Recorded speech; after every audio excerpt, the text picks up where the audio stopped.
Thanks for tuning in to the Unaffiliated Creators Podcast. I'm your host, kaeveryday. Y'all know I got my man with me, P. Feeve. Yo, what's going on? Hey, man, it's been a while, but we back at it. So before we just jump right in the deep end of the pool, man, just let us know, man. How was your weekend? Everything was lovely, man. I can't complain. Can't complain? Blessed and highly favored. Absolutely.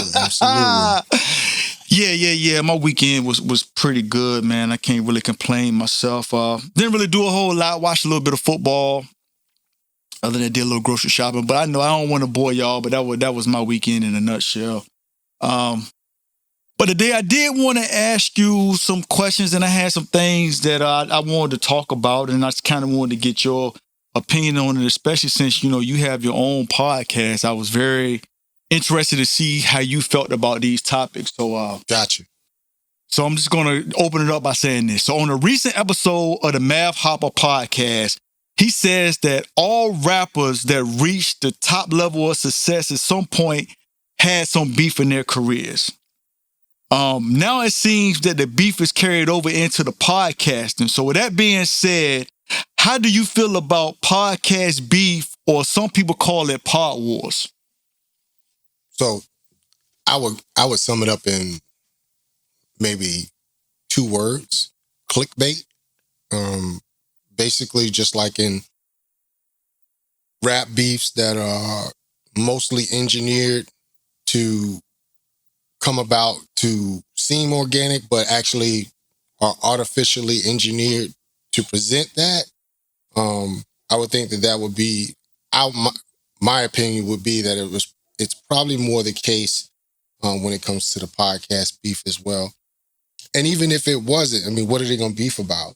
The chairs they're using? I mean, what are we beefing about? Like, if we were beefing for real in the street and we had ops for whatever reason, then it could get physical, whatever. I mean, we sit in chairs and we talk. What's beefing about that? Yeah, so I'll just set the stage a little bit. So it's probably not no real beef as far as what you're talking about. Yeah, I don't think any of these guys are trying to wish any bodily harm on each other. But a while back, Complex put out a list. I think it was either the top 20, top 25 podcasts, and I'm pretty sure it was in the urban space, music space. Gotcha. And they had Joe Budden ranked number 1. They had DJ Academics ranked number 2. I'm pretty sure Breakfast Club was ranked number 3. Then there was some other people on the list. Rap Radar, Elliot Wilson and them, they was on there. And there was some other people. Some of the beef was there was people that's in that space. One felt that they were slighted. They weren't even in the top, even on the list. And then there were some people that made the list, but of course they still was in their feelings because they felt that they was ranked too low. They felt they should have been ranked higher. And some people felt that maybe who was number 1 shouldn't have been number 1 and things like that. So it kind of started this conversation back and forth, and the different podcasts were basically taking shots at each other, basically saying, yeah, I'm number 1. And some of the other people were saying they didn't feel for whatever reason that some of the other people should have been ranked where they were. Isn't it all based off output? I mean, if you look at Joe Budden, is it that Joe Budden's content is just so superior? And no slight towards Joe. You got to celebrate the grind that I think he's on podcast number 800 or something. So, at any rate, the rest of the podcast, get your numbers up. Get your numbers up if you want to be there. I mean, yeah, we could talk, oh, well, this person's got $100 million deal, or that one got however much money, but, money doesn't mean output. Just like with your podcast, it's the output. It is the reaching people, getting the engagement. How can you be mad at it? I mean, if Joe puts a podcast out and he gets 40, 50, 60% engagement, and these other podcasts, no matter whether they get the star-studded guest or not, only get 10, 15, maybe 20% engagement, can you really be mad? Well, I think probably some of the issues were is, of course, these lists are all subjective. And to your point, if it would have been solely based on like who's making, I guess, the most money or things like that, then it probably wouldn't have been such a gripe with some of the people. But it wasn't solely based on output. It wasn't solely based on what this, this podcast has put out this many episodes, this podcast has put out this many episodes. So since they have a greater volume of work over a longer span of years, that automatically puts them in number one. It was a lot of, it was kind of opinion based, and a lot of it, they were saying they were looking at the overall impact to the culture and how impactful they were. So that's kind of subjective. Because, you had Drink Champs was in there, $1 million worth of game was in there, and there was other people in there too. But just some people just felt that they didn't like where they were ranked, or some people didn't like the fact that they weren't even on the list at all. They felt that they should have been on the list. Wow. So we're impacting culture. I mean, so I get it that some people feel as if they've taken from the road that was already laid, the bricks and foundation that was already laid, and they built on that to bring something to the culture, or bring the culture to the podcast arena.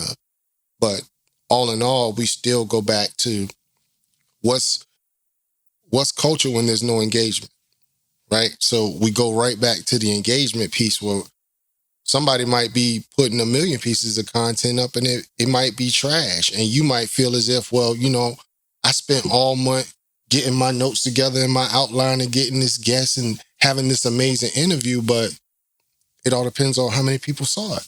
How many people did you reach?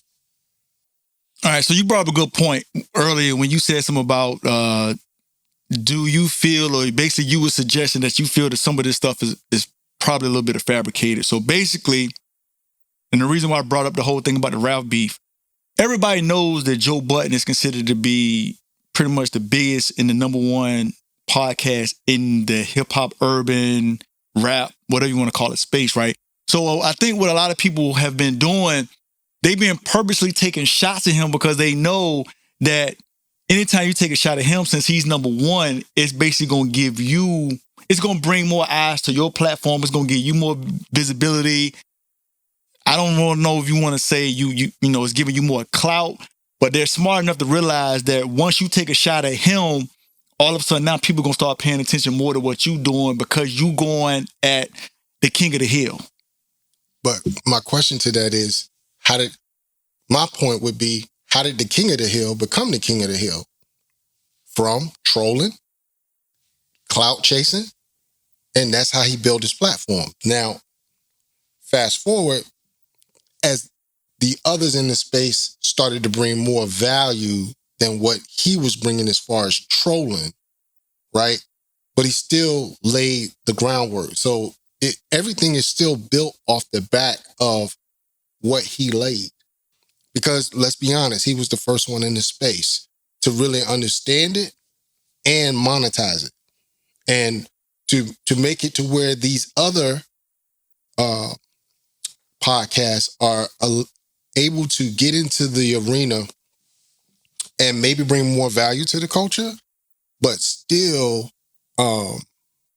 monetize it and make a living. So what you're talking about is the smaller fries trying to get in the game and trying to build their own street off the highway that Joe Budden already built, and doing it the same way that he built his from the ground up, which was trolling, clickbait from his Complex days. Everything, he was smart enough to understand that if I create this energy with the Migos, or if I create this energy with Lil Yachty, if you go back and look, he was already looking at the game way ahead of time. So all of this stuff that he was doing, whether the other parties were willing participants or not, he knew ultimately he wasn't going to sell, right?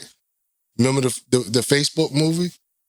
Justin Timberlake told him, don't sell, right? Joe, keep the clickbait going and don't sell. No matter what Spotify and all of them do, don't sell. Keep it in the trenches. Keep the formula. Look at the engagement. Look at the data. That's exactly what he did. Now, the ones that are creating the beef, they're the ones that's going, that's how he built his highway. And I want to build mine. I might not be, I-95, but I could be I-295 or I-495, and I could be a spinoff. But the way I need to lay that groundwork and concrete and asphalt is to go the same way that he went and basically go at him so that he'll go, oh, it's you. And maybe sometimes Joe may engage and may not engage.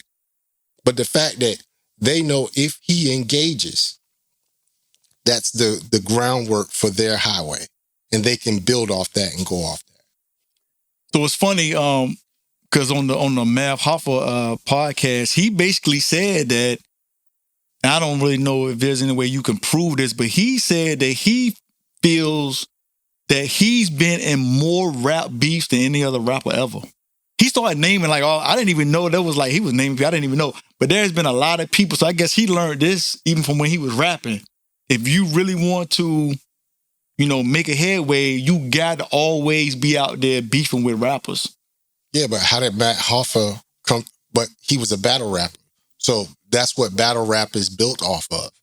You're only as good as your last opponent. And if there wasn't enough glitz and flair from your last rap battle, then you're done.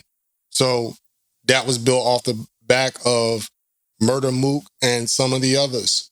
No, I'm saying Joe Budden says that he had more rap beefs. Oh, I thought you were talking about Matt Hoffa. No, Joe Budden was just on his podcast, and it came up about rappers and beef, and that at the height of their careers most of the time, because everybody always is trying to take a shot at who's at the top. And then Joe Budden said, "Well, name a rapper that's been in more rap beefs than me." He was like, "You can't name one." Yeah, but if we peel that onion back, Joe was never the top of the hill. Okay. So once again, we go back to the engineer. We go back to, okay, your career takes a turn. Okay, now you're on a reality show with your girlfriend. That gets you a check. Hey, get your bag, right? And then from that, during that period, you start going at different people and bringing that attention to yourself. And if it wasn't engineered, or if it was just organic that he came about it, but I can 100% tell you that somewhere along the line, he was looking down the road. And down the road meant, hey, if I could just keep my name in people's. And from where did he go after the reality show? He went straight to Complex and did the same thing at Complex. And then the big finale, and then while he was at Complex, what was he doing? He was laying the groundwork for that I-95, spanning all the way down the seaboard. He was building that foundation to go, okay, if I keep doing this, or if I plug a hole at this one or that one, I'm still getting it in early on this podcast and then figuring it out. He didn't have it figured out, but he used the other platforms that he was on to keep them engaged to go, okay, well, I only see Joe once a week on Complex, or once or twice a month, but I can see what he got going on every day if I tune into his podcast. So brilliant to use Complex. That Art of War was amazing to me, but I applaud them all the way to use their platform to boost his own platform, which at the time, Complex was like, he's just a commentator. Who cares about what he's doing on YouTube? A vital mistake, right? There was no clause. He could go do what he want. He could make YouTube videos. They didn't have it in his clause. He comes out with a podcast. They're trying to navigate that water. And then in the midst of that, he does the Spotify deal before they can put paper on him. Then he makes sure that there's an exit clause in the Spotify contract. And all the while, when he gets on he leaves Complex and he's on Spotify. They boost the platform. Still, he's doing his normal, hey, I got issues with this, I got issues with that, using Spotify. At the end of the contract, what does he do? He cuts the other two. Now, the question becomes, is that engineered? Because then they spin off and go do what they do. So all in all, to me, sounds like a brilliant strategy. And that strategy and groundwork lays the foundation to where he is now, to where, how you gonna catch him? He almost 1,000 episodes in. How you gonna catch him? Content wise, I mean, really the only person that I know of that has probably more content than him is Joe Rogan. Right. And now, and what I would love to really get into is that now that podcasting is probably at its height, right? Everybody's got one. Everybody and their mama's got one. But he got in early, right? You know, the jab, right hook, Gary V strategy. He got in early, just ate dirt for those amount of years to get the content, to be the king of the hill. And now everybody comes from him, but he's laughing. Even if podcast revenue decreases, he's already set the precedence to where it's all his. Right? Now you got to come in and play his game. You know, I would say that him and Joe Rogan really laid the roadmap. Yeah, and basically, piggybacking off of what you just said, and then even if they did have to pivot into something else, I think now that they've built such a following and got so much content out there that they could just take all of those people and just redirect them to whatever else that they got going on. So right. I mean, so even if in today's era with these other beefs that say, hey, I'm gonna take a shot at Joe Budden, even if it wasn't for the monetization, if that's on the decline as I've been reading, and I'm not saying that that's the case, but even just to build the foundation for the next stage of this evolution, which we're still early. I mean, we're only Joe's been doing about 6-7 years now, strong. Yeah, at least a strong 5. Right. So we're only 5 years into an industry, a brand new industry, which it, like anything else, it will morph, it will change, and then you have to be able to, diversify and really get yourself positioned in a way to win. And if right now going at Joe is the way to win, then hey, do what you got to do. You might not get the monetary gain, but you'll definitely get the content that will give you a little bit more staying power. All right, so not to totally switch subjects, but I did want to ask you this question too before we get out of here. Since you have your own podcast, I'm just, kind of curious to see, how you would handle this or what you would do. What would you be willing to do to get views, clicks, or whatever on your podcast? And basically what I'm talking about is, so I've seen several podcasts here recently where, and I'm not going to say, well, one of them, I'm not going to say no names. They were interviewing a guest, right? And when they're interviewing a guest, I'm noticing that, they let the guest smoke, they let the guest drink, or whatever the case may be. But I know that the guy who is his podcast, I don't think he smokes because I've never seen him smoke. And I don't think he drinks because I've never seen him drink. So I'm like, you would want a guest to be on your show that bad that you would just sit there and be smelling smoke the whole time, but you don't smoke?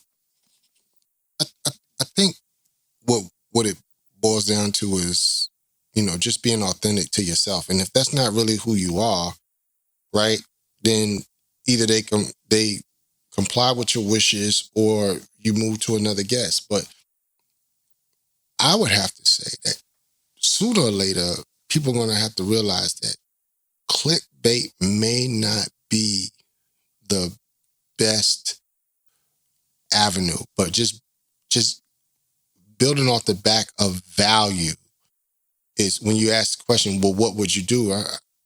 I wouldn't go that route. I would just be authentic to myself. And like we always say, stack them up like Legos and just be authentic to yourself.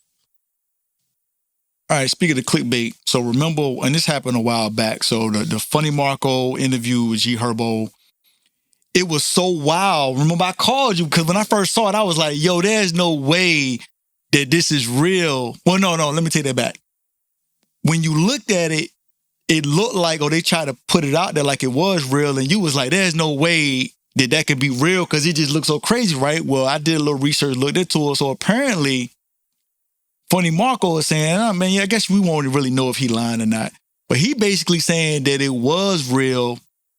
And he went on some live, or he put out some statement, and he basically said that the words that he used was he felt uncomfortable. The only issue I have with that is it's your platform. It was your video, it was your cameras.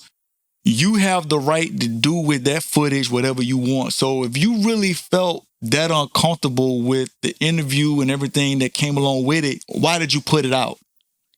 Because to me, it's like you're trying to play the victim on one side, but then yet you still put the video out because you know you can monetize from it. So to me, don't play both fields. If you really felt like you was uncomfortable and you trying to play the old war is me, you trying to play the victim, he should have never put the video out.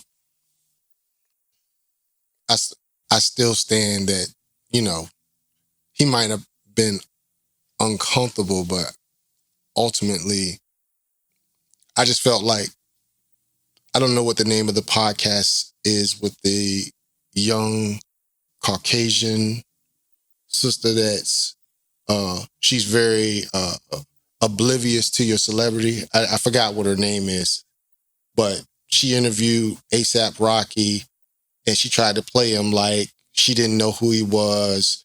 And ultimately, she goes back and forth and he sets her straight. Then she has Offset on. Offset goes in on her. And all in all, the object is to get people to, this, oh my God, I can't believe that they did that. And now all of a sudden your views is up. But the question becomes, okay, you got that clickbait for the day. Your numbers go up for that one video. Sooner or later, you might have the instant audience, but do you have the long-standing audience? And are you playing the short game or the long game? And you got to look at that because over time, why do we look at Drink Champs? Because it wasn't built on a bunch of clickbait. It's very interesting interviews and, okay, they're being authentic to themselves. They like to drink. They like to smoke. This is our platform. This is what we do. We stick to it. This is what it is. But getting very interesting interviews to the point where you're going, wow, I wouldn't believe that, they would say this, or that's very interesting. I never knew that, right? Versus this podcast over here, oh, this rapper just roughed me up and I felt uncomfortable. I would much rather watch the Drink Champs interview that has Kanye West and they asked him some very thought-provoking questions and really get some answers and celebrate that person's artistry, right? That is the long game versus the troll game, in the clickbait game. So you really got to, differentiate which lanes you want to go in. Me, I'd stay authentic to myself. I wouldn't go outside of my box, and I'm going to stay right where I'm at. Because your engagement's going to be your engagement. The views are going to go up and down, but what always stays the same is the value that you bring to the end user. Be authentic and to yourself. So I'm going to ask you this. I wasn't even thinking about this, but let me ask you this question. Because like Funny Marco, he's a comedian. Okay. At the end of the day. Now, I find nothing funny about him, but go ahead. So I guess so let me ask you this Maybe question. I haven't, and let me clarify. I haven't watched enough of his content because once I saw the G Herbo commotion, I started tuning out. So I actually did the opposite. I'm gonna explain why. I watched several other interviews because I wanted to see if all of them were kind of following the same format, or was that like an outlier from all of the other ones, right? And the reason why I even wanted to bring this up, so you made a very good point. You said be authentic to yourself, right? So I guess I would ask you, do you feel he's being authentic, or is he playing a character? So he's a comedian. So apparently, I guess he's a comedian. And if you look at his interviews, they kind of all follow the same format, but when he's in the interview, you can tell that how he's being with the person is like he's playing a character. Okay, so let me ask. So do you think that's being authentic, or do you think that's just you playing a character? So my question would be: is he a podcast comedian or a real comedian? And I'll preface that with saying this: before his podcast, I didn't know who he was, and I love comedy, so I've never heard of him. I'm not trying to throw shade, but if the podcast gives him a platform to get his comedy off, so be it. Yo, I salute him. But I'm telling you, when I heard about the G Herbo interview, I absolutely did not want, and nothing against G Herbo, but I'm just speaking to the chaos that ensued on the platform. But there was nothing about that. I'm gonna tell you what I did as that was going on. I skipped and watched the Drink Chaps episode with Shaq talking about how he set his parents up in his business. That made more sense to me and was way more interesting than a comedian doing whatever that was. I'm going to stick with, and I'm at a point and stage in my life is, even when I go on World Star, and I go on World Star every day, if it's something clickbait or not adding value to me, my time is precious. I got a lot going on. So I'm either going to get that value, or I'm going to skip. I'm not even going to hit play. I'm not even going to click on it. I'm going to keep it moving. So I will say this, and we can wrap it up. I would say the one thing I did learn from that episode is you got to do your due diligence, and you kind of got to vet the people that you bring on your platform. You kind of got to know a little bit about them. I'm not saying you got to, dig into everything about their life, but I don't know G Herbo. And like you said, everything that you've seen from him before he went on that particular platform seemed like he a pretty cool dude, right? He a solid dude.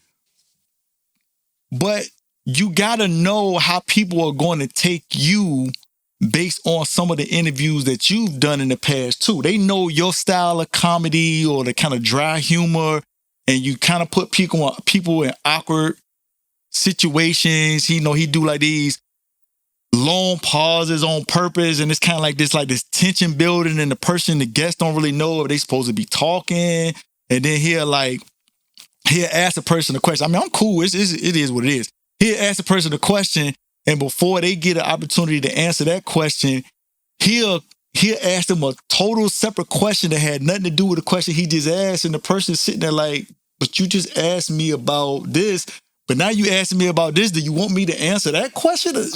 And once again, I go back. Did the interview serve G Herbo? And did the interview do anything to celebrate his artistry?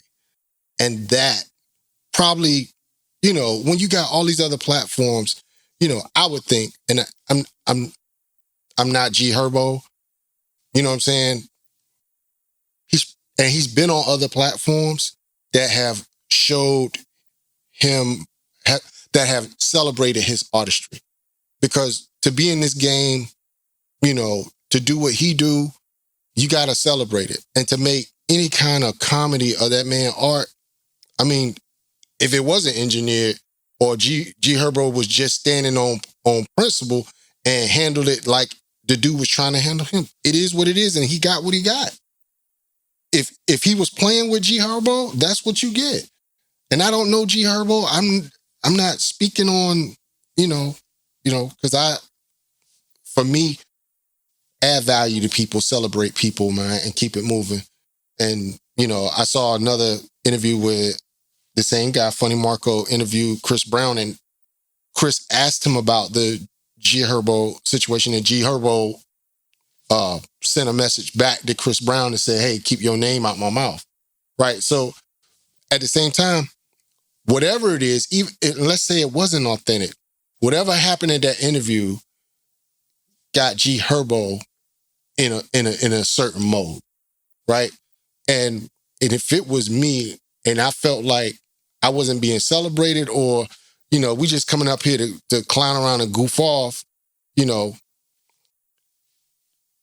once again, G Herbo's time is money. If I'm making that kind of bread like that young man's making, and maybe Funny Marco paid him and he got his check, he got a bag, but G Herbo on, how long was the podcast? About 45 minutes to an hour? That's enough for a set to do a show. And I can tell you right now, G Herbo get more for a show than he do sitting in that podcast for whatever bag they trying to give him. So I would tell a lot of people, stop playing with people, be authentic to yourself. And if you ain't gangster, bruh, don't play with them gangsters. Well, I'm going to end it on this note. I'm pretty sure your podcast is the same way because we both know each other. We know what we all about. So I'm going to be honest with y'all. My podcast is not for everybody. That's probably why I haven't interviewed as many people as I could possibly be interviewing, because I have certain ground rules when it comes to coming on my podcast. One, I'm real big about keeping it clean. You know that. I mean, when we talking to each other, we don't cuss and we don't say the N-word. And the reason why I stand on that is because I'm trying hard to break through stereotypes. And y'all know that watch this podcast, y'all know exactly what I'm talking about. People automatically assume, when you're young and you black or whatever, that you're supposed to talk a certain way, you're supposed to act a certain way, carry yourself a certain way. So I'm trying hard to fight through those stereotypes. And at the end of the day, man, it's all about having some kind of morals and values and just talking like you got some sense. So I don't like bringing, like I said, I always make sure I tell guests before they come on, I don't cuss, I don't say the N-word. So I expect for them to do the same thing. No drinking on camera, no smoking on camera. I'm not going to be drinking. I'm not going to be smoking. But other than that, we can come up here, we can chop it up, we can talk about whatever, dealing with your music or whatever. And when I ask artists to send me music, I tell them to send me clean versions of their songs. And if they don't have clean versions of their songs, guess what I do? I go back and everywhere where they say something, I beep it out. I mean, so with my podcast being that, I deal with not necessarily the artist side of it. I stay in the art space because I love talking about art, as you can see from the way my set. I'm more into the art and fashion end of it. So I stay in that mode, and I'm just like you. I don't, when I interview someone or allow them in my space, it's a certain way, and I'm just like you. There's no cursing, there's no smoking, drinking, none of that going on. Because really, when you wipe all of that away, what we really get to is the artistry. Like when you get through the stereotypical stuff, what they think we're gonna say, what they think that we want to do, but really when you strip it all the way back, let's get to the artistry. Because you didn't have to do the N-word, smoke, or drink to get to the artistry. The artistry was within you before you opened up your mouth. Let's stay there. Because if we can peel the layers back and I can really get to the artistry of what drove you to that, that's going to be more interesting and more long-standing than the other things. I couldn't have said it no better myself. Well, I appreciate you taking time to come on the podcast, man. And I guess there's more to come. Yeah, no doubt.